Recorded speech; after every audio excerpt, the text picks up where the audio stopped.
Muito boa tarde. Vamos então dar início ao primeiro painel desta tarde. As boas notícias é que vão ser temas muito interessantes, com certeza, para o futuro tecnológico do nosso país e, obviamente, perceber também que tipo de oportunidades é que isso traz para o empreendedorismo nacional. As más notícias é que ainda vão ter que esperar mais um bocado até serem conhecidos os vencedores na cerimónia de entrega de prémios, que está marcada para meio da tarde. Eu começaria por apresentar muito rapidamente, ou seja, elencar muito rapidamente os oradores que vão estar presentes, portanto o Dr. João Bastos, consultor sénior na Altice Labs, a doutora Márcia Pereira, CEO da Bandora, o Dr. Pedro Ruão, CEO da Omniflow, o Dr. Manuel de Cassis, CEO da Motengil Renewing. Portanto, temos aqui um painel bastante interessante do ponto de vista de alguma, apesar do tema ser sobre os dados, o 4.0 e o 5G, temos aqui bastante terreno para poder conversar. Era só lembrar a nossa audiência que quer o Dr. Manuel de Cassis, quer o Dr. Pedro Ruão estão, tal como eu, aliás, estão em Zoom e que em estúdio, como podem ver pela transmissão, em estúdio estará a doutora Márcia Pereira e o doutor Manuel de Cassis. Enquanto moderador, fui escolhido não tanto por ter sido, ou por ser presidente do Conselho de Administração da Fundação, como sabem, organizo esta mostra, mas também porque, enfim, de origem académica sou engenheiro de telecomunicações, eletrotecnia, melhor dizendo, mas na área de telecomunicações, e também tive a oportunidade de, há muitos anos atrás, não vou dizer quantos, trabalhar no Grupo Portugal Telecom, no Grupo Portugal Telecom inicial, original, e atualmente também estar ligado profissionalmente a estas áreas das tecnologias de informação. E por conseguinte, eu se calhar dando primazia por ordem alfabética, vamos chamar-lhe assim, mas também por ordem de antiguidade no mercado, e iria começar por perguntar ao Dr. João Bastos, como representante da Altice Labs. Eu sou tão antigo que no meu tempo ainda se chamava CET, Centro de Estudos de Telecomunicações, e portanto já foi há muitos anos atrás, em Aveiro. Iria perguntar então ao Dr. João Bastos, pedindo-lhe que nos explicasse um bocadinho o que é que faz a Altice Labs, embora seja relativamente conhecido, mas muito sucintamente o que é que continua a fazer a Altice Labs, por um lado, e depois nos falasse das tais cidades do futuro, porque é importante que as nossas cidades sejam, digamos, modernizadas num determinado sentido, sempre na perspectiva de, e acho que é o grande mote do nosso painel, é de que os dados, que obviamente não só têm que ser recolhidos, mas sobretudo têm que ser trabalhados para que se extraia algum valor, que os dados, dizia eu, são o novo petróleo, portanto é a nova matéria-prima, vá lá, chamar-lhe assim, que se consegue extrair e que consegue também trabalhar de modo a poderem ser monetizados, como se costuma dizer. Portanto, pedi ao Dr. João Bastos que arrancasse então com a sua que respondesse mais ou menos grosso modo a esta pergunta. Muito obrigado. Antes de mais, boa tarde, obrigado pelo convite da Fundação. Eu ia começar por uma pequena nota. Eu não sou doutor, sou engenheiro, exatamente com a mesma formação, os mesmos princípios do Francisco. Portanto, sou engenheiro eletrotécnico de telecomunicações e também trabalho na Altice Labs, agora Altice Labs, ainda no tempo em que se chamava Centro de Estudos de Telecomunicações, e também não vou dizer há quantos anos. Relativamente àquilo que me perguntou, a Altice Labs continua a ser, digamos, sendo uma empresa com 6 anos, tem um passado de 71 anos para trás. Foi algo que começou em 1950 e que desde o início se desenvolveu a sua atividade em torno da procura de soluções específicas para resolver problemas muito concretos da rede de telecomunicações nacional. Com o tempo foi evoluindo. Nós, neste momento, somos a empresa responsável, digamos, pelo processo de inovação do Grupo Altice, das empresas do Grupo Altice, E o que fazemos essencialmente é inovação, são estudos, estudos e desenvolvimento de soluções essencialmente focadas para as empresas do grupo. Isto não invalida que não tenhamos trabalho, não desenvolvamos atividade em áreas que aparentemente não são o nosso foco enquanto fornecedor de serviços de rede, mas tínhamos uma abrangência na nossa atividade que cobre precisamente esta questão das cidades digitais. E aqui também dizer que a nossa presença como um stakeholder ativo nas cidades digitais vem já há bastante tempo. Estou-me a recordar, nomeadamente em Aveiro, no projeto Aveiro Cidade Digital, de 1998, no Aveiro Digital, que se lhe seguiu, e num conjunto de outros projetos noutras cidades. Estou-me a lembrar de Évora, estou-me a lembrar de Castelo Branco, estou-me a lembrar de Lisboa, entre outros, poderia citar mais, onde nós temos estado presentes, quer com o fornecimento da nossa tecnologia, quer na busca e na procura conjunta de soluções para problemas, a maior parte deles antigos e alguns subsistem, relacionados com as cidades. Relativamente às cidades e às cidades do futuro, penso que foi o termo que usou, se não estou enganado, as cidades do futuro, do meu ponto de vista, elas vão continuar a ter os problemas do presente agravados e pressionados por dois grandes tipos de razões. Em primeiro lugar, porque as cidades elas vão continuar a crescer. É público, é conhecido, as Nações Unidas publicaram já no seu relatório de 2018, que em 2050, que é já depois da manhã, quase 70% da população vai estar concentrada em cidades. E as cidades elas vão continuar a sofrer esta pressão do número de pessoas que lá moram, em alguns casos cada vez menos, mas que precisam se deslocar para a cidade, do número de veículos que circulam dentro da cidade e do número e também sobre a pressão, nomeadamente que isso coloca não só sobre a qualidade de vida, mas sobre o ambiente. Como é que as cidades vão ser no futuro e em que é que a Altice Labs, qual é o posicionamento da Altice Labs relativamente a isto? As cidades do futuro, o que nós queremos que as cidades do futuro elas sejam, digamos, mais amigas de quem lá vive. Ou seja, nós queremos que a vida das pessoas, melhorar a vida das pessoas e também melhorar a vida daqueles que têm que gerir uma infraestrutura com esta dimensão que é uma grande cidade. E nós aqui em Portugal, de facto, ainda não temos cidades com a dimensão como há noutros pontos do mundo. E melhorar essa vida passa, na perspectiva da Altice Labs e daquilo que nós podemos fazer e contribuir, passa, por um lado, por estudar soluções para estes problemas, que são velhos, passa por desenvolver a tecnologia que permite que estes problemas sejam resolvidos e passa, essencialmente, por pensar nas pessoas, nos utilizadores da tecnologia, e em que medida é que nós temos que adaptar a tecnologia às necessidades das pessoas. E eu vinha para cá, para esta sessão, eu vinha precisamente a ouvir uma notícia no rádio e, de facto, a pandemia que todos ainda estamos a viver, esperemos que não dure muito mais tempo, mas estamos a vivê-la, ela tem colocado algumas pressões extras sobre as cidades. Nós, há pouco tempo, e quando digo nós, Altice Labs, por exemplo, preocupávamos em desenvolver soluções para pessoas que viviam em isolamento, longe dos grandes centros urbanos, que tinham necessidades específicas por causa disso. E hoje nós temos essas pessoas dentro dos centros urbanos. Então, hoje nós temos pessoas que vivem confinadas, como todos nós, mas pessoas que têm necessidades e limitações especiais, pessoas em situações de fragilidade, à qual o desenvolvimento da tecnologia e o desenvolvimento de soluções baseadas naquilo que a tecnologia nos permite fazer, deverá dar resposta. E deverá dar resposta, e digo assim, mas de facto já está a dar resposta.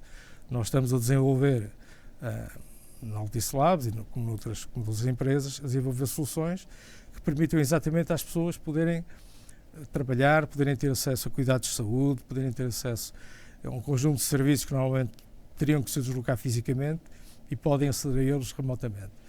E essa, de facto, é a nossa preocupação e é o nosso grande objetivo, ou a nossa grande linha de orientação, se preferirem. É pensar o desenvolvimento da tecnologia para o futuro, para as cidades do futuro, tendo por base as pessoas. Tecnologia sem pessoas não tem qualquer sentido, não faz qualquer sentido. Tecnologia pela tecnologia também não. A tecnologia tem que ter uma aplicação prática, tem que ter uma utilidade. E a utilidade não é satisfazer o meu ego enquanto pessoa que pensa as soluções, que as imagina, que as implementa, que as põe no terreno, mas é resolver problemas concretos. E esses problemas concretos da cidade são de facto a nossa preocupação. Não sei se respondi totalmente, se não... Respondeu satisfatoriamente, obviamente. Enfim, peço desculpa entre colegas engenheiros, peço desculpa de não ter a designação correta, profissional. E vinha-lhe, então, no seguimento do que falou, vinha-lhe perguntar se, apesar desses atrasos todos que sabemos que houve no leilão, enfim, foi um leilão muito, digamos assim, extenso e concorrido, estou a falar do leilão do 5G, como eu estava a dizer antes, sou tão antigo que ainda comecei no 2G, não é? Portanto, depois foi o 2,5, depois foi o 3, depois foi o 4. Pergunto-lhe, o 5G, para aquilo que referiu-se relacionado com as cidades do futuro, o 5G é uma das alavancas para que isso aconteça? Convém também pedir-lhe também que explicasse um pouco as diferenças, ou seja, na minha opinião, enfim, já sei diretamente do mercado há algum tempo, mas na minha opinião parece-me que o 5G tem uma aplicação muito forte em termos de B2B, apesar de obviamente existirem uma série de telemóveis que agora têm essa extensão 5G para também por questões de marketing, mas a minha pergunta é essa transição que falou, ou melhor, essa digitalização das cidades que falou, é fundamental, essa ultra ou hipersensorização que a partir do qual se poderão trabalhar os dados, e o 5G é fundamental para isso, ou haverá outro tipo de tecnologias mecanismos que também consigam ombrear, digamos assim, com o 5G para esse objetivo? Sim, o 5G, de facto, o leilão demorou 9 meses, mas 9 meses é um tempo normal para nascer uma criança. O 5G é uma coisa também complexa, não tanto como uma criança, mas está aí. Relativamente à tecnologia, o 5G, de facto, permite, no fundo, desenvolver aplicações que as tecnologias anteriores não permitiam. Se me pergunta se tudo aquilo que agora se pensa e se ouve falar não poderia ser feito com algumas tecnologias anteriores, nomeadamente com o Long Term Evolution, com o LTE do 4G, provavelmente sim. O 5G permite... O 5G, antes de mais, deixe-me esclarecer uma coisa, o 5G é muito mais do que uma tecnologia de rádio. É evidente que quando nós falamos de 5G, associamos à quinta geração móvel, associamos aos nossos terminais, que todos nós transportamos no bolso, mas o 5G tem implicações importantes ao nível, nomeadamente, da rede, da estrutura da rede e da arquitetura dos serviços que agora os operadores vão passar a disponibilizar aos seus clientes, aos seus utilizadores.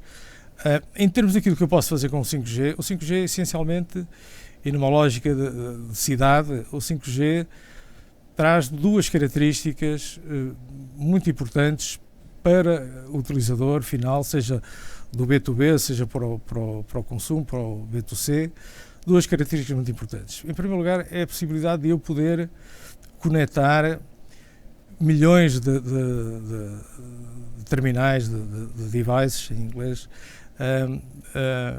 na rede. Portanto, o número de terminais que eu conseguia servir com uma célula da rede móvel, ele sobe, aumenta cerca de 100 vezes. E, por outro lado, a baixa latência, ou seja, o tempo de resposta extremamente diminuto que eu tenho à solicitação do serviço. Ou seja, eu posso ter agora disponível para o utilizador dentro das cidades aplicações que têm, digamos, uma resposta quase instantânea à necessidade do utilizador. Em que é que isto é importante?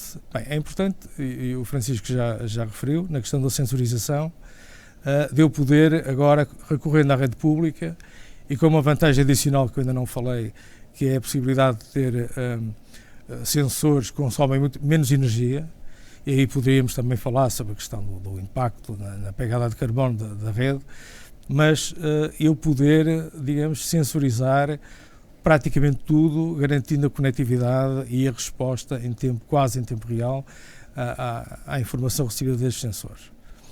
E por outro lado, exatamente o tempo de resposta. Isto tem uma aplicação muito importante nas cidades, do meu ponto de vista, que é a questão da gestão da mobilidade dentro da cidade. E no fundo, na mobilidade eu estou aqui a incluir não só as questões de controle em tempo real do tráfego, mas também a mobilidade das pessoas, a mobilidade suave das pessoas dentro das cidades, e questões como a segurança, a condução, os veículos autónomos, a condução autónoma, e toda uma panóplia de aplicações que podem advir daí, da possibilidade de eu ser capaz de controlar e agir em tempo quase em cima do acontecimento, passa a expressão, sobre situações de trânsito, situações vividas no ambiente urbano. E aqui eu gostava só de dar um exemplo, que nós já, numa primeira implementação da rede 5G que fizemos em Aveiro, já em 2019, no final de 2019, nós demonstramos a aplicabilidade e o interesse da tecnologia, nomeadamente numa situação de proteção civil e da proteção das pessoas. Num simulacro que realizamos em parceria também com o Centro Hospitalar de Baixo Voga, em Aveiro, e com os bombeiros locais, nós demonstramos a aplicabilidade da tecnologia num cenário de simulacro de um acidente de viação, em que nós conseguimos ligar, recorrendo à tecnologia, quer a Proteção Civil de Aveiro, quer a Polícia, quer o Corpo de Bombeiros, quer o Centro Hospitalar, de forma a que o suposto acidentado ele fosse monitorizado desde o momento em que, neste caso, a polícia chega junto ao local do acidente, até ele chegar ao hospital para receber tratamento.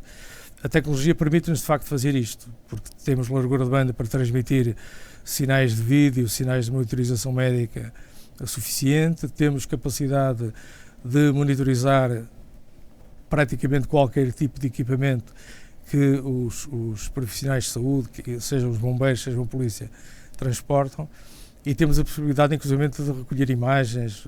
Na altura recorremos a drones para recolher imagens do acidente. Portanto, a tecnologia, resumindo, ela permite-nos tudo isto. Eu só queria deixar uma ressalva que em algo sobre o que eu referi há pouco. O 5G não é a solução dos problemas. O 5G é um catalisador que poderá acelerar esta grande reação que nós pretendemos, que é a reação da mudança das cidades do paradigma atual, em que vemos os problemas de facto agravarem-se, já falamos aqui da mobilidade e do ambiente, etc., para um novo paradigma em que esses problemas eles possam ser controlados. Mas nesta reação não basta o catalisador, é preciso os outros reagentes. E os outros reagentes passam pelo envolvimento do poder local, dos municípios, das entidades governamentais, das entidades locais no terreno, que têm de facto a responsabilidade da operação, seja na área da saúde, seja na área da proteção civil, das empresas, dos empreendedores, das startups, das PMEs, que queiram usar a tecnologia para desenvolver coisas novas. Portanto, os principais reagentes aqui são estes: sem pessoas, sem uma organização, sem uma visão estratégica para o desenvolvimento da cidade, que vem necessariamente dos poderes locais e de poderes nacionais, do Governo Nacional, não há tecnologia que resolva sozinha os problemas.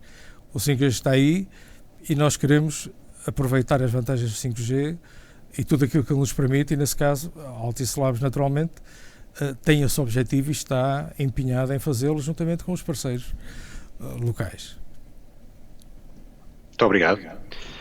Eu agora, obviamente, numa mostra de empreendedorismo, temos de ter connosco também jovens empreendedores, e perguntava à doutora Márcia Pereira, que criou a Bandora, acho que é assim que se diz, não sei se estou a dizer bem ou mal, e que, segundo percebi, é um player, portanto, é um agente forte em termos empresariais no que diz respeito ao desenvolvimento das cidades do futuro, concretamente à questão energética e de eficiência energética. Portanto, pedia que lhe explicasse um bocadinho melhor qual o seu percurso, por um lado, não é? Até porque temos potenciais e atuais e potenciais jovens empreendedores a ouvir-nos, e qual é a ideia, então, a vossa ideia de negócio, que foi, enfim, pensada. Ok, muito bem. Bom, eu também sou engenheira de formação, sou engenheira mecânica, especializei-me na performance energética dos edifícios, em formas em como aumentar, melhorar a sua eficiência energética. E comecei, o meu primeiro emprego foi na agência de energia, na ADN, precisamente quando começou a aceleração da certificação energética. Portanto, é um tema que me é muito, muito caro. A Bandora, tendo já por base que os edifícios, os grandes edifícios de serviços, têm que obrigatoriamente ter um sistema de automação e controlo de forma a operar os sistemas de ar-condicionado, os sistemas de iluminação, entre outros.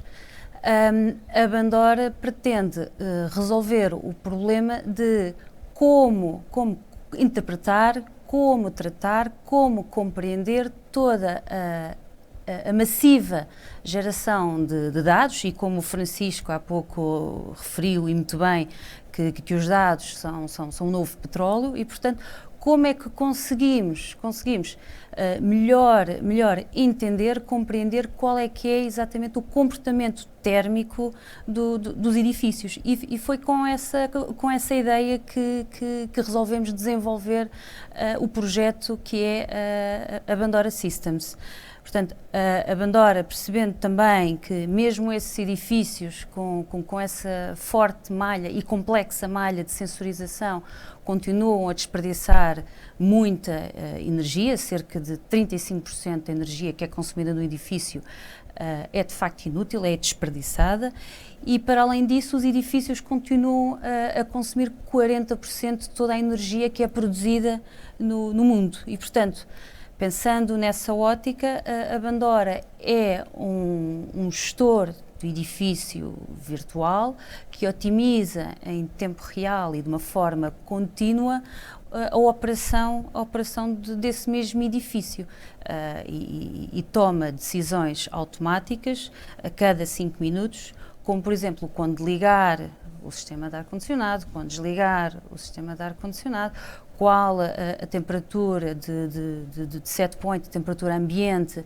ideal, e vai fazendo um ajuste contínuo, microajustes contínuos, de forma a endereçar o conforto dos seus ocupantes, mas também com a maior eficiência energética.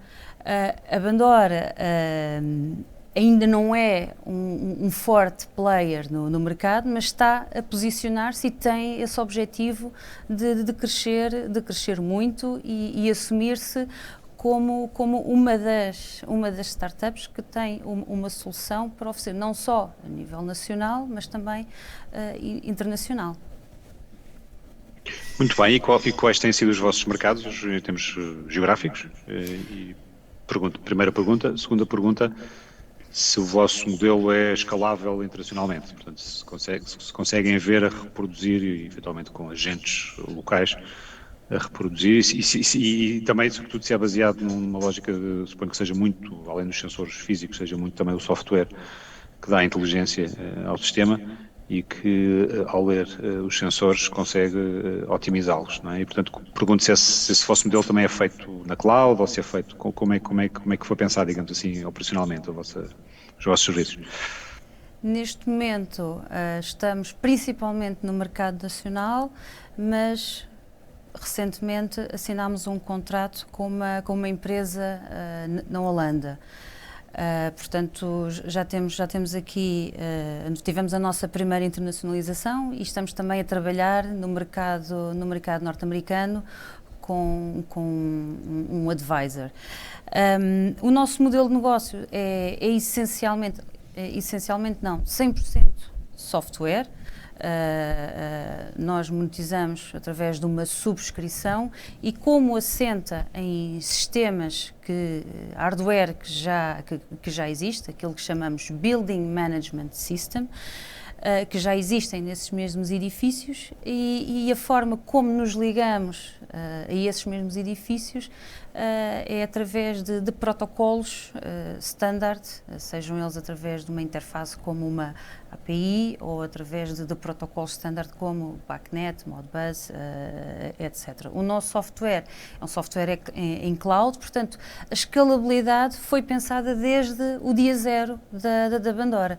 Foi a pensar já como é que conseguimos escalar e entrar em qualquer que seja o mercado, seja nacional, internacional, enfim, e rapidamente fazer uma integração remota e rapidamente começar a automatizar aquele edifício e torná-lo perfeitamente autónomo nas suas operações. Muito bem, suponho que os menus estejam todos em inglês, não é? Para facilitar. Agora passava para o Dr. Pedro Romão, que eu não sei se é engenheiro também, mas vou-lhe perguntar. Também sou. Também, pronto, então são 5 engenheiros aqui no painel. Um moderador mais 4 oradores. E eu perguntava-lhe então também, enfim, pedir-lhe que falasse um bocado do seu percurso empreendedor e um bocadinho, resumidamente, obviamente, a história do OmniFlow e como é que foi o criar desta ideia, digamos assim. Certo. A OmniFlow agora desenvolve soluções sustentáveis para cidades inteligentes, mas quando nasceu só com o conceito de geração de energia eólica e solar, isso já em 2011, no prémio Inovação EDP Richard Branson. Pronto, o primeiro conceito nasceu para gerar energia localmente, com um conceito diferenciador de energia eólica que permitia também acoplar energia solar. Entretanto, fomos financiados inicialmente pela Cotec, no primeiro ronda de investimento, que apoiou a transitar de um conceito para um produto. Depois chegámos ao mercado em 2013 com este produto de geração de energia, mas depois verificamos que este conceito teria muito mais impacto se fundido com o armazenamento de energia e as aplicações dentro da própria unidade.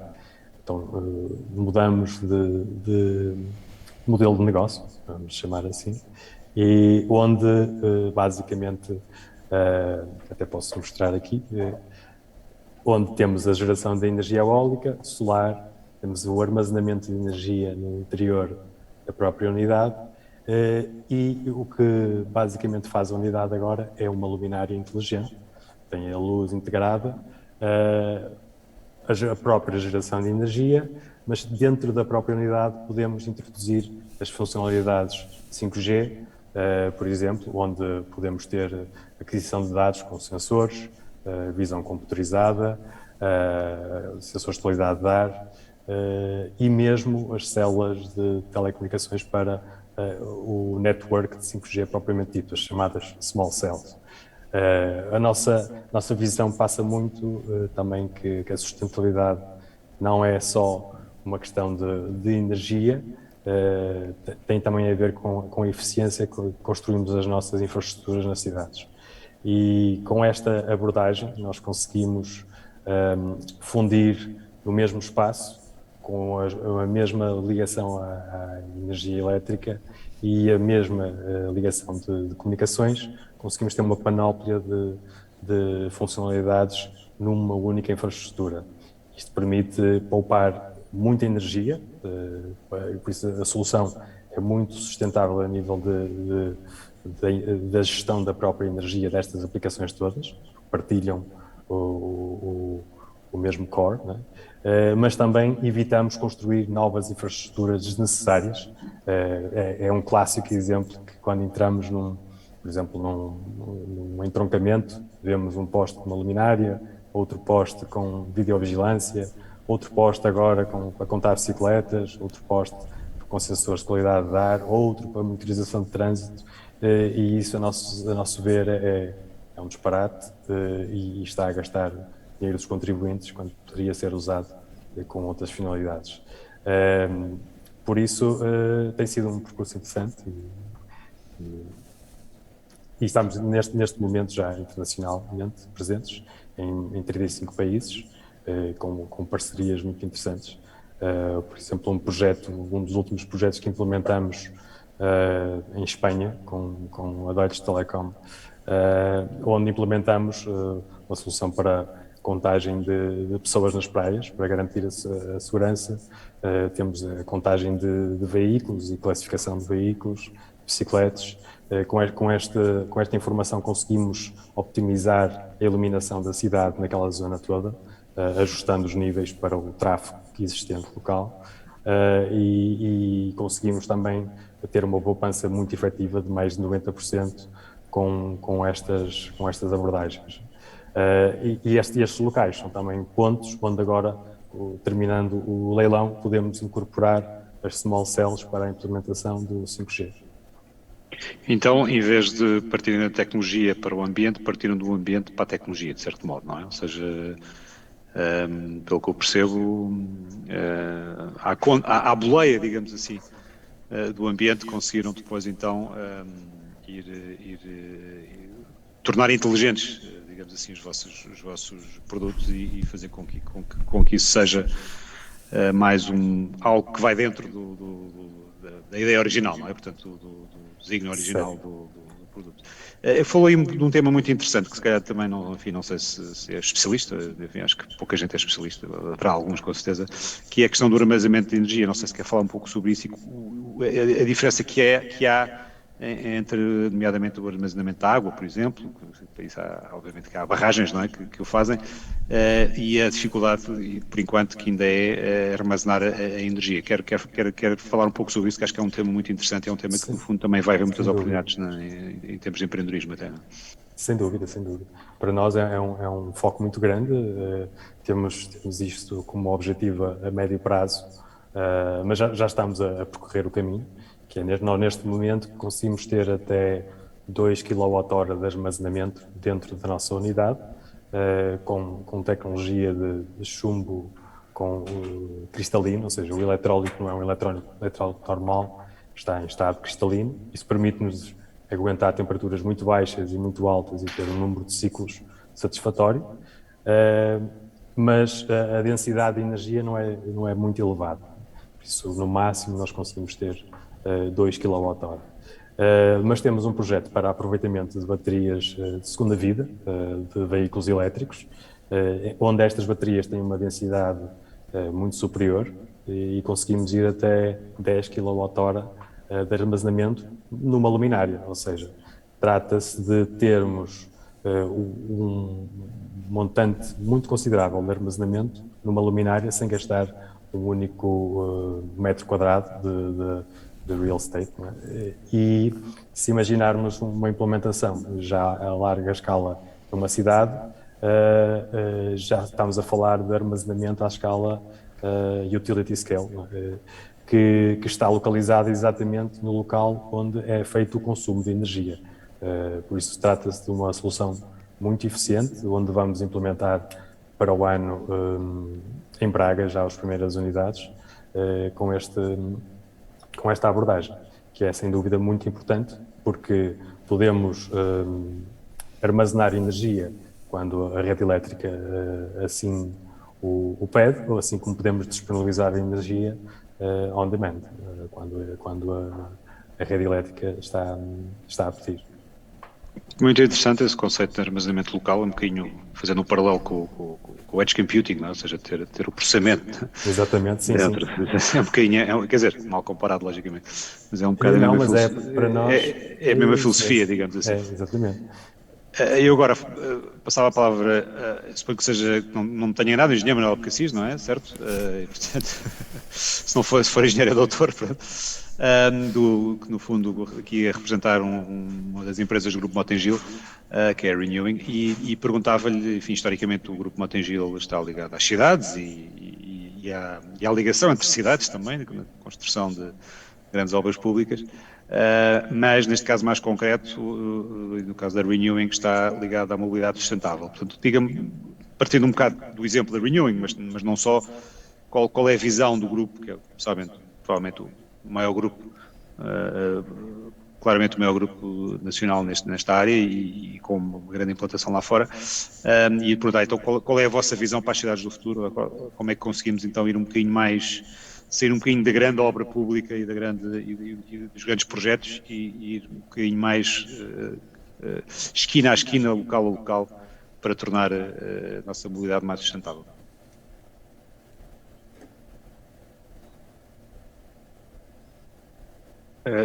Tem que ligar o microfone, não estamos a ouvir. Peço desculpa, mas estava-lhe a confirmar que também sou engenheiro. Ninguém é perfeito. Não sou engenheiro civil, sou engenheiro mecânico. Nunca trabalhei na parte da construção civil. Estou no grupo Motogil há cerca de 3, 4 anos para criar esta empresa, esta nova vertente. Antes estive muito tempo no grupo Suez, Degremont, Engie. Tive algum tempo também lá fora, onde fui presidente da Degremont Europa. E depois voltei para Portugal e depois de umas experiências em Portugal fui convidado pelo Motogil para criarmos esta nova empresa, que é a Motogil Renewing. A própria Motogil é uma empresa que tem uma cultura já de diversificação grande. Portanto, não, mesmo sendo um grande grupo de origem de construção civil, que tem sempre as suas culturas próprias, a Motogil já tem um papel muito importante na área do ambiente, por exemplo, na EGF e na SUMA, onde 70% dos resíduos em Portugal já são tratados pelas duas empresas. Portanto, há aqui uma abertura, e houve uma abertura para a criação desta nova empresa, que eu vim criar, que é uma startup. Só que a diferença é que eu achei que estava na altura de ter um apoio mais musculado. Ou seja, a primeira fase tinha passado e o facto de estar dentro do grupo como a Motogil, claro que me dá vantagens no desenvolvimento da sociedade. O próprio Covid veio trazer vantagens e desvantagens. A nossa visão, e está escrita, o que queríamos fazer, porque eu acho que a primeira coisa que a pessoa precisa ter, mal ou bem, é ter uma visão e saber porque é que a tem e saber testá-la. Não é só ter uma visão porque é um visionário, para depois poder estabelecer uma estratégia e objetivos e desenvolver a empresa. Nós fizemos isto antes do Covid, e o Covid, eu estava a falar disso porque eu acho que o Covid veio acelerar e veio demonstrar que tínhamos razão em vários pontos da nossa visão. Portanto, a Motogil Renewing é essencialmente uma empresa prestadora de serviços. O que nós queremos fazer, investimos nos ativos e depois queremos ficar com os nossos clientes ao longo de vários anos em contratos de prestação de serviços. Até porque estamos em áreas que não se desenvolvem one shot, estamos a entrar em décadas de desenvolvimento e de evolução. Essa evolução é possível, eu acho que as evoluções só existem quando primeiro as pessoas querem, porque querem mudar alguma coisa. Quando eu falo de pessoas é a sociedade, os poderes públicos e os cidadãos, e há uma resposta da tecnologia que permite fazer essas alterações. E nós, portanto, na nossa visão, achamos que há 4 áreas que se ligam para aquilo que nós queremos fazer, que é a tal transformação da cidade, a cidade de 15 minutos, as novas formas das pessoas viverem nas grandes cidades. Eu acho que sim, eu até chamaria mais grandes zonas urbanas, só cidades, cada vez elas estão mais unidas. Eu penso que muita gente vai vir para a cidade, mas o interior também não vai ficar vazio, e ainda bem, espero. Mas, de todas as maneiras, as cidades hoje em dia já não são possíveis de viver. Ou seja, as pessoas já não aceitam, claro que isto é mais verdade em certas partes do mundo do que noutras, como é evidente, mas querem uma qualidade de vida que não tinham e cada vez estavam a perder mais. Portanto, a nossa visão é, nós queremos ser um operador, não sozinhos, porque esta transformação não se faz sozinho. todos os que eu ouvi disseram coisas que nós temos enorme interesse em conhecer melhor e aproveitar, porque nós desenvolvemos essencialmente soluções. Desenvolvemos soluções que juntam 4 áreas que nós já testámos durante estes 3 anos e que se ligam. Uma é a produção local de energia, a armazenagem de energia, a gestão de energia que vem da rede, que não queremos ser nós a fornecer. Nós não somos uma utility, estamos num ramo diferente de energia, que é estar junto dos nossos clientes, sejam as empresas, sejam o comércio, sejam os hospitais, sejam as escolas, sejam os edifícios. Queremos produzir energia, queremos armazenar energia, queremos geri-la com a rede e queremos fazer isto para quê? Para suprir as necessidades de autoconsumo dos nossos clientes. Essas necessidades de autoconsumo agora alargaram-se com as comunidades de energia, por exemplo, e com os autoconsumos coletivos, que acho que vai ser um desafio muito maior do que as pessoas pensam. Tem uma grande vantagem porque a complexidade é muito maior. Portanto, vai obrigar a que as empresas sejam mais especialistas, mais especializadas e mais competentes. O vosso caso que eu ouvi do 5G, eu acho que nem preciso fazer comentários. O 5G para mim é essencial. Porque se eu não tiver acesso a dados e se não for capaz de nos tratar e não tiver com a velocidade necessária, não sou capaz de gerir, que isto não se gere tocando em botões do computador. A parte de modelos matemáticos e inteligência artificial associada é essencial para este modelo. Portanto, produzir energia localmente, armazenar essa energia, todo de acordo com o que foi dito, nós estamos a apostar muito nas baterias de íons de lítio, por várias razões. Primeiro, porque achamos que a mobilidade elétrica, e eu já vou falar dela, vai usar as baterias de íons de lítio, pelo menos nos ligeiros de passageiros, porque a indústria automóvel tomou uma opção tecnológica. E a partir do momento em que a indústria automóvel toma uma opção e começa a fazer os investimentos, normalmente não faz variantes até meio do caminho. Primeiro, vai amortizar os seus investimentos e capitalizá-los antes de fazer outras fantasias. Portanto, nós apostamos muito nas baterias de lítio. As baterias de lítio vão ter uma segunda vida, as dos carros. O V2G hoje parece ser um bocadinho prematuro. Daqui a 2 anos não é. Portanto, nós também vamos usar muito o V2G. Portanto, e gerir toda esta parte de energia.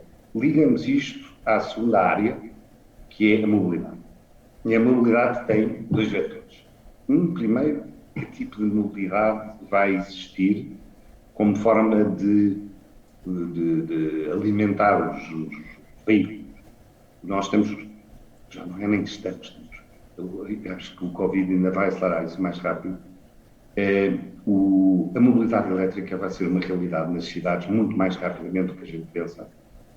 O número de vendas de veículos elétricos, a curva para os próximos anos vai aumentar muito mais, é exponencial, e para haver mobilidade elétrica, e eu digo que vai ser essencialmente nas grandes zonas urbanas, numa primeira fase, é necessário que os carros tenham autonomia.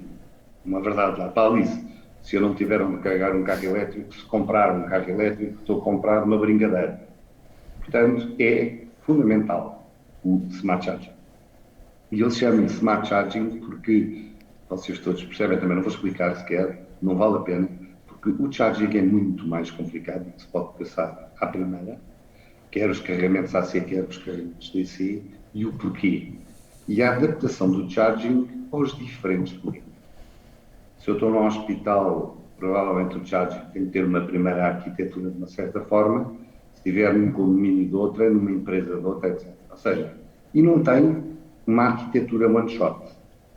Por isso é que os nossos contratos são contratos que queremos privilegiar em tempo, 5, 10, 15 anos, em que cada ano vamos aferindo o que fizemos e vamos propondo extensões, que são adaptando quer à necessidade das pessoas, quer à evolução da tecnologia. Portanto, O smart charging vai trazer um grande desafio na energia. Não é o aumento, contrariamente ao que muita gente pensa, o aumento de consumo brutal em relação ao consumo. Não. Se nós fizermos as contas, mesmo quando o parque tiver 70% ou 80% de veículos elétricos, esse não é o principal problema, mas sim problemas de gestão de energia, de pontas, etc. Portanto, smart charging é outra das nossas grandes prioridades. A terceira, a mobilidade elétrica, ou seja, o Mobility as a Service. Também está a mudar e toda a indústria automóvel e todos os atores à volta da indústria automóvel estão a sentir essa mudança. As pessoas hoje, cada vez mais, não querem um carro. Eu, quando eu falo carro, moto, bicicleta, eu não quero um carro. Eu vejo quando entrevisto os jovens engenheiros para a Motas Renewing, nenhum deles faz aquilo que a minha geração fazia, que era logo, quando estamos a discutir as condições de vencimento e qual é o carro que eu vou ter. Hoje, ninguém me pergunta isso. E não o querem. Eles querem uma solução de mobilidade. Porque já perceberam que 90% do tempo os nossos carros estão parados. E isso não é mais do que capital imobilizado. Portanto, o que nós queremos é desenvolver soluções de mobilidade que juntem, por exemplo, nas empresas, já estamos a fazer isso em empresas, que façam e que permitam uma transição inteligente dos combustíveis fósseis para os carros a eletricidade. Também não se faz de um dia para o outro, nem tem que ser. E que permita reduzir os custos que nós temos hoje com a imobilidade, ligar as nossas soluções de mobilidade internas a soluções externas. Claro que isto tudo, mais uma vez, 5G, as plataformas digitais, são para nós meios essenciais e onde investimos, principalmente nas plataformas digitais, para que uma pessoa, quando se desloque, consiga ter uma forma de planear a sua deslocação da forma mais rápida, mais eficiente e mais barata. Cuidado com o mais barato. Eu vou dizer uma coisa que pode ser um bocado provocatória. Muitas vezes as pessoas pensam que as evoluções tecnológicas vão dizer mais baratas. Eu não acredito muito nisso. Acho que vão ser muito mais rentáveis. O exemplo do telemóvel é muito típico. Eu estou convencido que o meu pai gastava em telefone 1/10 do que eu gasto. Mas já tinha um telefone fixo e nós pedimos para fazer um telefonema, tínhamos que pedir. E depois gastava muito menos. Passámos para os telemóveis, que hoje em dia chamam-se telemóveis e são tudo menos telemóveis. Que nós já sabemos que são, fazem muito mais, mas se fizer as contas, eu gasto em minha casa com os meus filhos muito mais. Mas tenho muito mais serviços. E a sociedade aceitou e optou, vou gastar mais porque tenho mais. E substituo por outras coisas. Eu acho que isto se vai pensar em muitas desenvolvimentos tecnológicas. Por exemplo, nos automóveis, só para falar só nos carros, eu acho que os carros vão ser um gadget, se pode dizer assim. Com a evolução, mais uma vez, do 5G, que lhes vai permitir transmitir uma data de dados e criarmos redes móveis enormes. Com a evolução da tecnologia, com os autónomos, que dentro de 3, 4 anos vão ser uma realidade. Haja legislação. Com os partilhados, com a gestão de frotas, eu acho que os carros, ao fim de 4, 5 anos, já não é como no nosso tempo, em que um carro demorava 10 anos, são reciclados. A tecnologia vai obrigar a reciclá-lo. E aí eu vou buscar a bateria e posso transformar essa bateria numa estacionária e tê-la num edifício a gerar energia, está a ver? Portanto, soluções de mobilidade, a última, que é o Housing as a Service. Nós achamos que, da mesma maneira, muita gente hoje já não compra um carro, quer uma solução de mobilidade. Estamos a atuar em 3 áreas do que chamamos Housing as a Service, porque há muita gente também que já não quer comprar uma casa, porque é extremamente móvel. Hoje está aqui, amanhã está em Nova Iorque, 3 anos depois está em Hong Kong, e isto faz a nível individual e a nível das famílias, e estamos a criar soluções para facilitar a vida a essas pessoas. Ou seja, dou-vos o exemplo do co-living. Nós ganhámos um concurso internacional de um co-living num sítio tecnológico muito interessante. Aí atacamos mais os nómadas digitais. É uma população que fica num sítio de 3 meses a 1 ano e que está aqui, mas está a trabalhar para outros lados, ao mesmo tempo, que quer um estilo de vida em comunidade, que é capaz de trabalhar 15 horas por dia durante 6 dias da semana e no 7º dia quer convívio e comunidade, e que quer ter à sua disposição não só o espaço, mas todos uma quantidade de serviços. E é isso que a gente faz. Também. Isso vai ser extensível aos milénios, àqueles que já têm famílias, que também não me interessam aqueles clientes que dizem eu alugo isto e fico aqui 10 anos. Não, eu quero que ele fique assim, porque depois roda. Porque essas pessoas também vão ter serviços adaptados à vida que hoje têm. Nós costumamos dizer, não sei se passa com vocês, mas comigo passa, se calhar é um defeito, que hoje temos mais facilidades, mas em vez de trabalharmos menos, trabalhamos pelo menos igual ou mais. Ora, eu para isso preciso ter uma vida organizada, como família, para ter uma certa qualidade de vida, que não torne as pessoas escravas. E isto leva a uma quantidade de serviços, como até nos podemos rir, babysitting. Nós estamos a falar a nível de quarteirões, que é as pessoas ao fim de semana ou ao meio da semana poderem deixar com confiança os seus filhos mais pequeninos, até a dormir num sítio, que pode estar no edifício, mas que lhes permite não fazerem o que fazem hoje, que é meter em casa dos outros.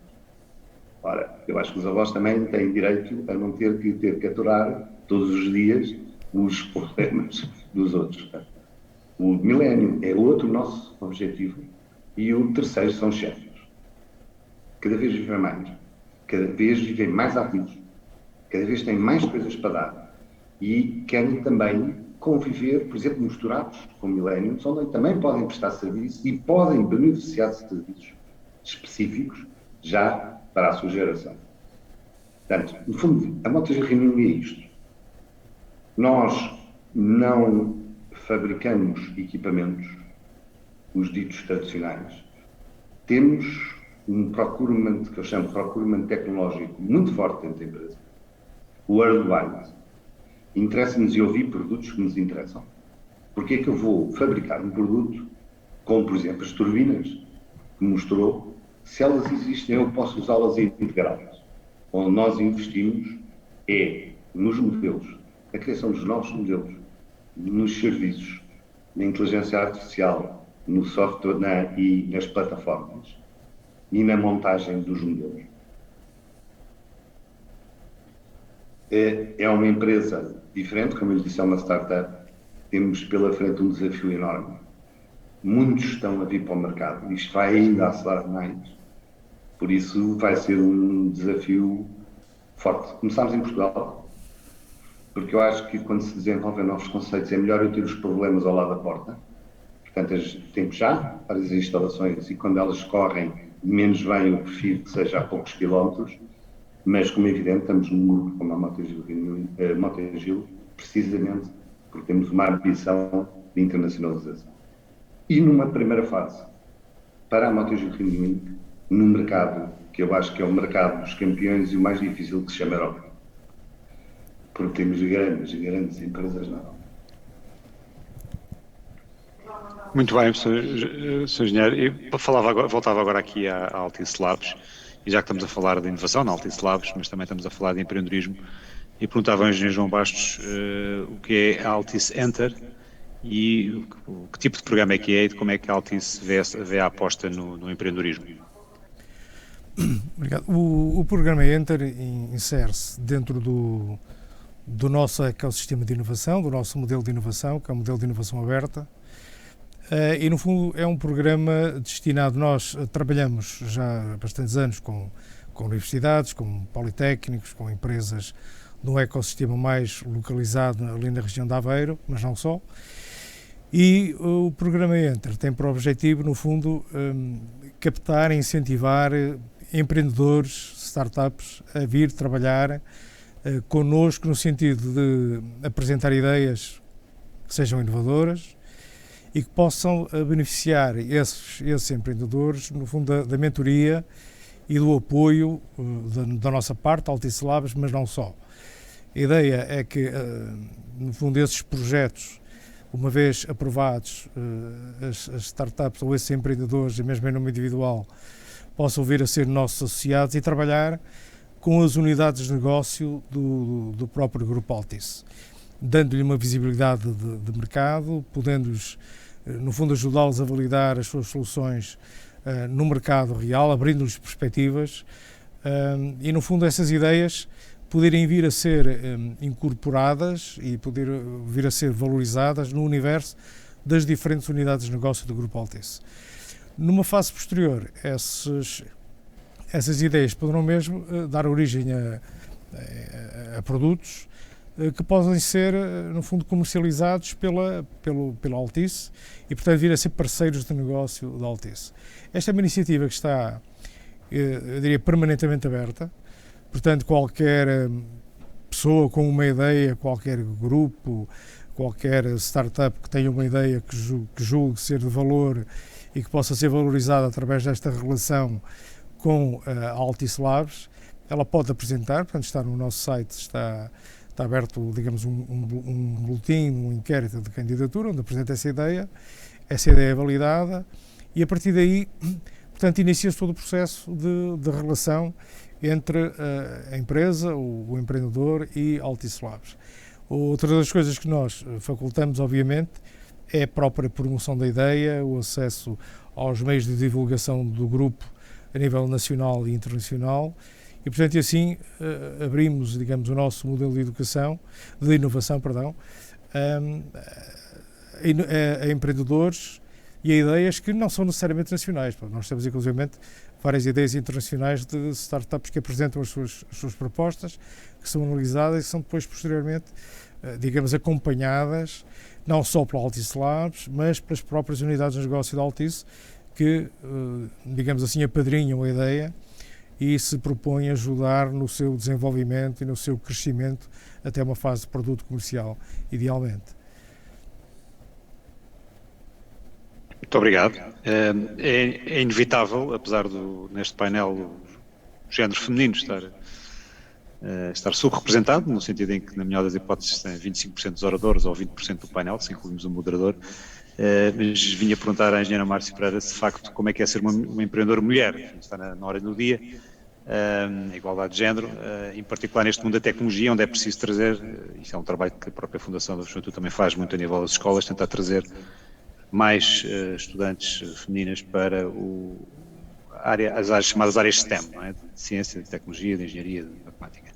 Quais foram os seus maiores desafios? E uma vez que também teve, antes de ser empreendedora, também trabalhou noutras áreas que não como empreendedora, quais foram os maiores desafios que sentiu, se é que sentiu, obviamente?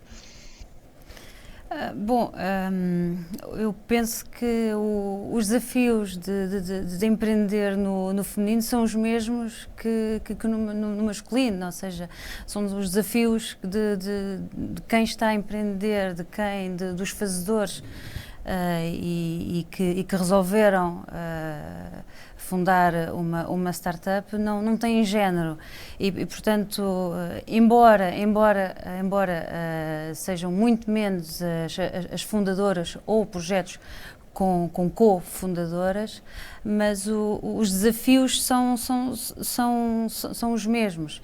Eu penso que aqui a subrepresentatividade está na sua gênese, está a montante, ou seja, começa no ensino secundário e depois pelo ensino universitário, pela subrepresentatividade de mulheres nos cursos STEM, como o Francisco bem referiu. E portanto é natural que depois para fundar uma startup, uma empresa fortemente tecnológica e inovadora que precisa de recursos STEM, portanto, sistematicamente é uma bola de neve, portanto,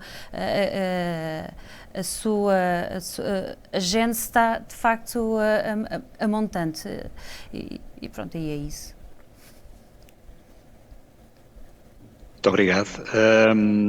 E voltando ao engenheiro Pedro João, também como empreendedor, logicamente, pergunto como é que se quer deixar alguma mensagem de incentivo aos jovens e, no fundo, tentar perceber se nesta área específica da sustentabilidade, vamos chamar assim no sentido lato, se há,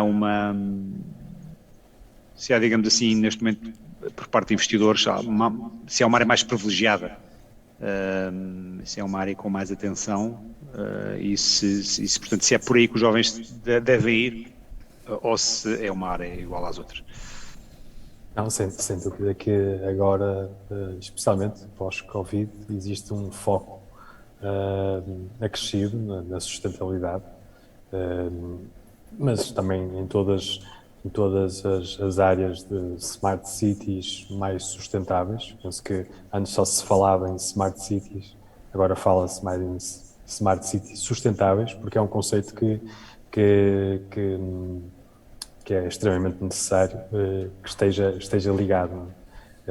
E daí que, na nossa visão, este é um conceito que tem que estar interligado, também, nomeadamente com as tecnologias de edge, não só de geração de energia, também com storage, como processamento local, onde todas estas tecnologias ficam abraçadas pelo 5G e pela sua capacidade de baixa latência, que vai viabilizar todas estas novas aplicações que estão a surgir.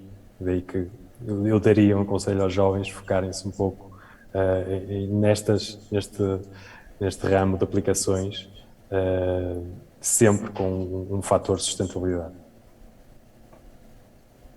Muito bem, muito obrigado. Eu agora perguntava ao engenheiro Manuel de Cassis duas coisas. A primeira vi que é muito otimista na questão do smart, portanto, do carregamento inteligente, ou chamar-lhe assim, mas a verdade é que temos um grave problema, sobretudo nos centros urbanos, mas também fora, mas sobretudo nos centros urbanos, de retrofitting, não é? Ou seja, se toda a gente, obviamente que isso não vai acontecer, mas se toda a gente ir embora ao parque, e dou-lhe razão, o parque é muito... a tendência é que o parque automóvel seja menor e, portanto, há menos... tendencialmente vai haver menos automóveis para carregar, não é? À medida que eles forem ficando mais eletrificados. Mas a verdade é que neste momento eu, por exemplo, no meu caso tenho um híbrido, portanto, elétrico e a gasóleo, e tenho a sorte no meu prédio, que já é relativamente antigo, é dos anos 80, portanto já é relativamente antigo, tenho a sorte na garagem do meu prédio de ter uma ficha, tenho uma arrecadação ao pé do sítio onde ponho o carro e tenho uma ficha e vou carregar. Mas a verdade é que para quem, ponto número 1, não tem garagem, não é? Tem que pôr o carro na rua, e há muita gente, e mesmo para quem tenha garagem, está-se muito dependente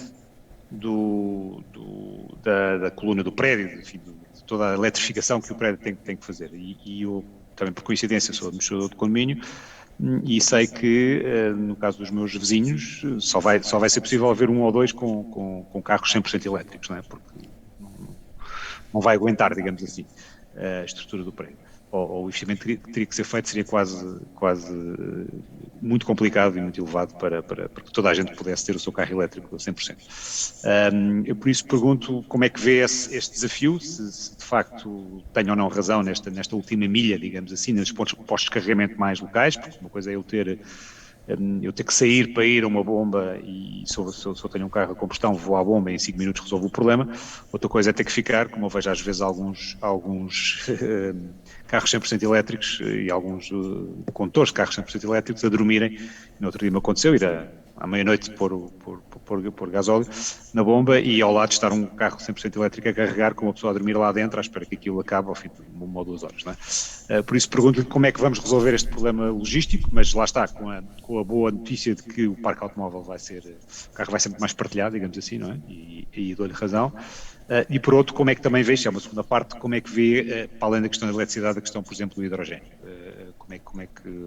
Como é que está a ver estes 2 temas? Portanto, a última milha, a distribuição final, e a questão de poder ou não, a eletricidade poder ou não ser, digamos, a solução monopolista no futuro.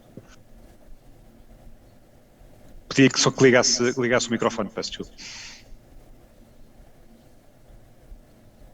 É o vício quando não estou a falar, pessoal. O que acabou de dizer é precisamente um dos nossos grandes desafios e para o qual nós temos uma visão própria. Eu, em relação ao carregamento dos carros elétricos, tudo o que disse é verdade. Eu também tenho um híbrido. E tenho um híbrido porquê? Porque desloco-me pelo país e vou muitas vezes ao Porto. Nós também temos Lisboa e Porto. E não faz sentido nenhum eu estar a parar pelo caminho a carregar. Do sul. Por isso é que eu digo que a transformação das frotas deve-se fazer de uma forma inteligente. Não se passa de A a Z de um dia para o outro. E para isso é que nós também desenvolvemos serviços para poder gerir essa transição. E depois acho uma coisa que é, não se resolvem problemas de tecnologias novas com soluções de tecnologias antigas. Ou seja, o que eu estou a dizer é que não acredito nas bombas de gasolina. Não vou dizer tudo, se me permitem, não vou dizer tudo, mas nas bombas de gasolina não acredito. Não acredito no carregamento da rua. Não acho que vá haver um pilareco de metro a metro onde as pessoas têm que esperar que o outro saia para meter o carro. Nós desenvolvemos um princípio que se chama eu carrego por onde vivo. Mesmo que eu tenha condomínios e eu percebo o seu problema, nós, por exemplo, na garagem da Motogil de Lisboa aqui, na própria garagem, acabamos agora uma instalação de 30 e tal pontos de carregamento e temos que modelar, temos um sistema inteligente de modelar, porque senão não há potência que chegue àquilo. E que funciona. E depois, e que são carregamentos, como a maioria das pessoas tem híbridos, são carregamentos de 11 kW, assim.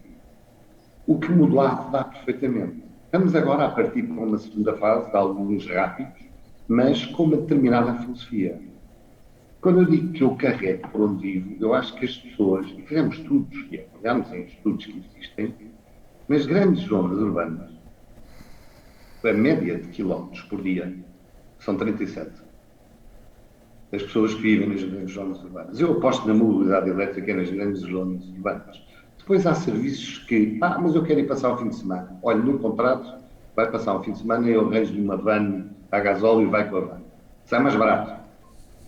Mas nós temos que perceber que eu preciso de 37 km. As pessoas, ao princípio, não se vão sentir confortáveis em carregar uma bateria para lhe dar só 37 km, o que eu percebo. Depois, com o tempo, vão perceber que vão conseguir gerir isso e carreguem onde vão. Eu vou ir ao escritório e tenho uma reunião. Enquanto que estou a ter a reunião, o meu carro leva um carregador normal. Se for um elétrico puro, posso meter um carregador mesmo em AC, um bocadinho mais rápido, ou em DC, e tenho carregamento para 3 ou 4 dias continuar a andar pela cidade. Sai da cidade, tenho um carregamento rápido. E isto quer dizer, universidades, isto não é segredo nenhum, porque foi feito um press release, nós estamos a instalar o sistema de carregamento na Católica do Porto, na Católica de Lisboa e na Católica de Braga. Já agora devo dizer que ontem estive na Católica de Lisboa e confirmo que está lá. E funcionou. Só tinha dos 4... Não, eu não carreguei porque, enfim, fui lá só à secretaria muito rapidamente. Mas dos 4 postos que têm logo ali, 4 ou 3, eu não sei, têm ali à entrada, acho que só estavam metade ocupados, digamos assim. Pronto, hoje. Mas esses 4, é por isso que os nossos contratos são extensíveis. Nós, daqui a alguns meses, vamos ver o que é que aconteceu, o que é que foi a taxa de ocupação daqueles pontos, para perceber qual é a população que já mudou para elétrico e qual é a necessidade de ampliar. Eu acho que aqueles 2 que viu na Católica do Porto, o que eu acho é que dentro de 5 anos vê 40. E com uma arquitetura diferente. Está a ver? Portanto, no princípio, eu carrego por onde vivo. Vou ao hospital, vou ao ginásio, vou para a empresa, vou a uma universidade, portanto, por onde ando, eu vou mantendo a minha autonomia.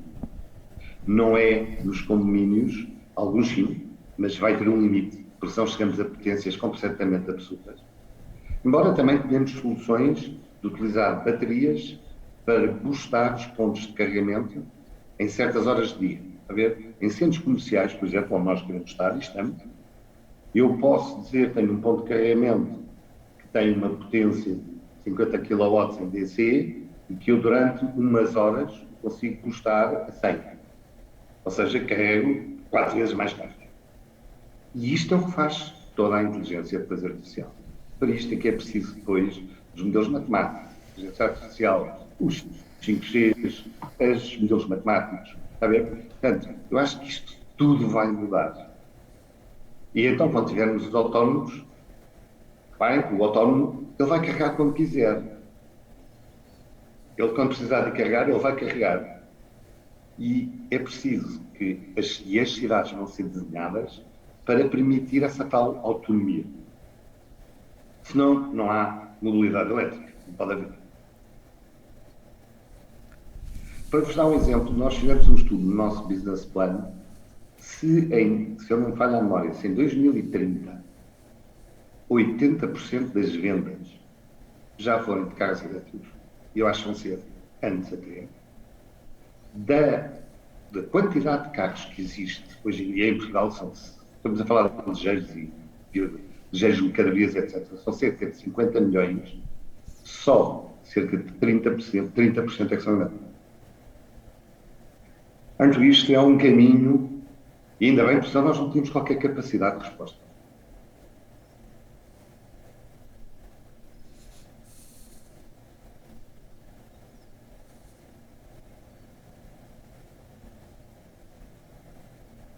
Penso que respondi às suas perguntas. Peço desculpa, eu agora tive um corte aqui na minha rede, mas respondeu à questão do hidrogênio, não? E qual é a energia, digamos assim, que vai prevalecer, ou se vai haver concorrência? Eu digo o que é que eu acho. Ou seja, se a Mota-Gil Renewing vai ter que abrir uma linha ao lado, ou não? Não vamos. Eu acho que o hidrogênio tem lugar nas várias formas de energia que nós vamos ter combinadas nos próximos anos. Acho que o hidrogênio é, por exemplo, uma medida inteligente, uma forma inteligente de energia para os transportes pesados. Se formos com baterias de lítios, chegamos a absurdos.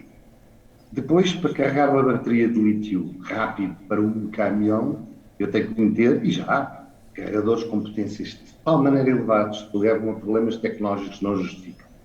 O hidrogênio tem o seu lugar nos transportes pesados, claramente. Tem o seu lugar na navegação, nos barcos. E há de ter o seu lugar na aviação. Acho que temos um longo percurso ainda a percorrer de otimização das tecnologias de hidrogênio e da sua competitividade. Problemas de consumos de disponibilidade de água, por exemplo, problemas de custos de desenvolvimento e de produção de hidrogênio, mas claramente o hidrogênio vai ter um lugar na panóplia de energia, sem dúvida. Não estamos lá, nós. Para já. Estamos a ver o que os outros fazem.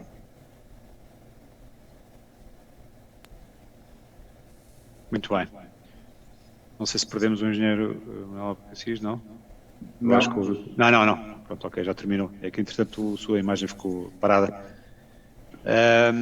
Claro que temos aqui um conjunto e olhando agora para o chat, que está para já, há sempre, em todos os painéis houve perguntas relativamente se a transmissão vai estar disponível depois para ser vista mais tarde, estes painéis, e a resposta é sim. Depois há uma série de perguntas relacionadas com a competitividade, ou seja, a vantagem que as empresas terão no seu setor competitivo partirem ou não à frente através da adoção, nomeadamente 5G, era a pergunta.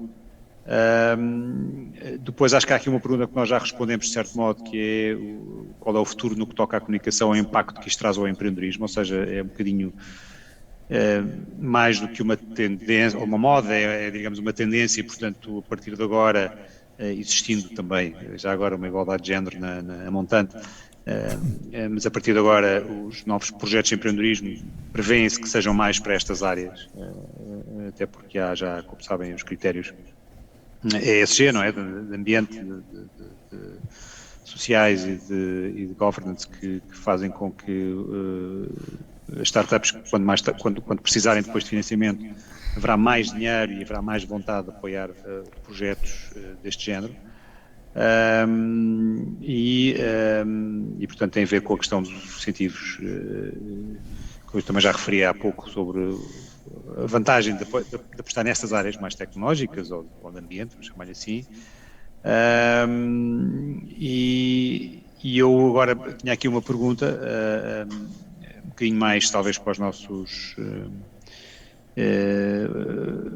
empreendedores presentes,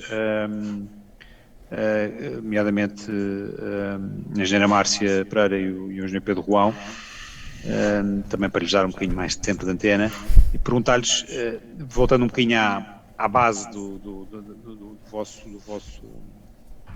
e já tendo passado tantos anos com a vossa experiência de empreendedores, quais são os conselhos assim mais generalistas que podem dar, independentemente do vosso projeto em concreto, quais são os conselhos que podem, eu começava pelo engenheiro Pedro Roão, que conselhos é que podem dar para os jovens empreendedores que nos ouvem, relativamente ao que é que devem fazer e o que é que não devem fazer? Qual é o vosso, digamos assim, os vossos ensinamentos? Se tivessem que dar uma oração de sapiência, obviamente relativamente resumida, mas uma oração de sapiência, se fossem falar, digamos, a uma escola e precisassem dar essa oração de sapiência, quais seriam os conselhos? Começando pelo engenheiro Pedro Roão, então. Sim, depende muito da área onde estão, né? Mas eu diria que neste momento, claro, todas as startups necessitam de fundos para começar, para desenvolver o seu negócio, para se expandir. Eu aconselharia... E ainda é um projeto coletivo, ou seja, no meu tempo era raro o projeto que só tinha um fundador, digamos assim, não é? Só um promotor, na altura como se chamava. E, portanto, era sempre um conjunto de amigos, se calhar um com uma valência mais comercial, outro com uma valência mais técnica, outro com uma valência mais administrativa, vamos chamar assim, que levavam as coisas para a frente. Portanto, havia ali uma complementariedade de perfis em 2, 3, 4 pessoas num determinado grupo. Portanto, ainda continua a ser ou é mais isolado? Portanto, é uma corrida mais isolada ou há digamos, esse coletivo? O ideal é haver sempre um coletivo inicial, né? Cada um com a sua valência, para poderem levar o processo avante mais facilmente e cada um se focar na sua área de especialidade.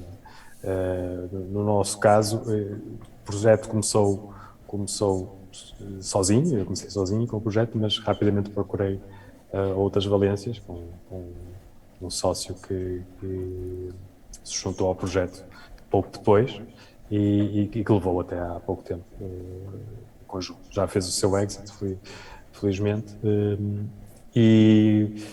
mas o percurso de funding de uma startup inicial, especialmente antes de ter um produto vendável e vendas, é particularmente exigente, mas felizmente eu acho que agora neste momento a evolução que houve nos últimos 10 anos foi bastante significativa, por isso existem muito mais instrumentos disponíveis para traduzir uma ideia num produto vendável, mesmo que esta não tenha vendas iniciais.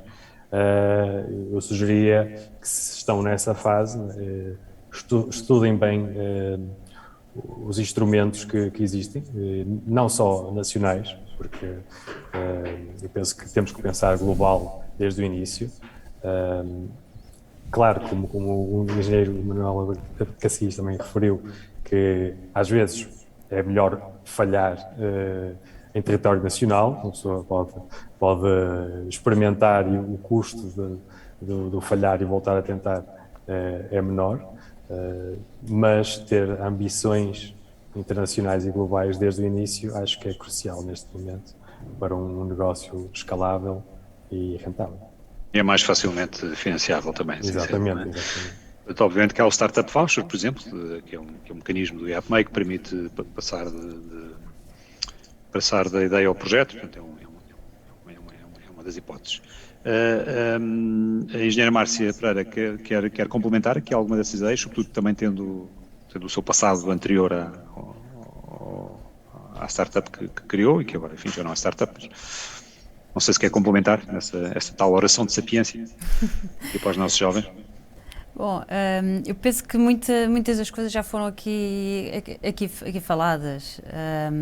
De facto, sem dúvida que ter uma equipa pluridisciplinar e completa e consiga exatamente endereçar o projeto e consiga depois mostrar que existe mercado, porque não é só uma ideia inovadora, mas é preciso também mostrar que existe mercado, e isso é importantíssimo e é fundamental, porque numa fase ainda muito inicial, muito embrionária do projeto, é importante mostrar a um investidor, a um business angel, que de facto aquela equipa é capaz de levar o projeto avante. Portanto, a ideia de um fundador é muito mais difícil. Para além disso, como já foi também falado, é não ter receio de falhar e depois voltar atrás, perceber como melhorar e fazer novamente, mesmo que a startup não corra bem, é continuar a tentar, porque toda essa aprendizagem será fundamental para não voltar a correr o mesmo erro. Não há de facto não há uma história modelo e portanto eu não posso dizer façam como eu fiz, porque eu sei que vou falhar muitas vezes, no futuro também falharei com certeza, mas o que é importante é de facto não cair no erro e achar que a cultura da falha seja dar demasiada importância. Aliás, há uma expressão que enquanto que noutros mercados, nos Estados Unidos, a falha é currículo, aqui não, aqui na Europa é um pouco cadastro, e portanto acho que é importante desmistificar e é importante que a falha de facto um modo de aprender e de melhorar no futuro e fazermos bem. Exatamente, mas no meu caso terei muito mais ensinamentos dos inêxitos, vamos chamar-lhe assim, do que dos sucessos. Até é mais fácil, tira-se mais ensinamento, obviamente ninguém gosta, não é? Mas a verdade é que se tira mais ensinamentos.